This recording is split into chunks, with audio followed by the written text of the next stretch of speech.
Sahod kaya ako doon. Wala. OJT nga eh. Wala ba? OJT nga eh. Kumbaga ikaw pa kayo nakiusap na magkaroon ka ng OJT yan eh. Ako pa? Ako pa? Yung mga alamat ko, mga ano. Ito yung sinasabi.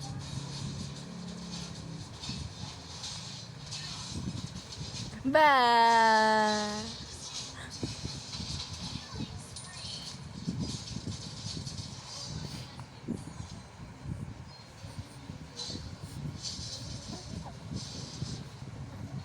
Tapos talaga pati nga rin yung kasi niya, no? Gigigil ako kay Tayo.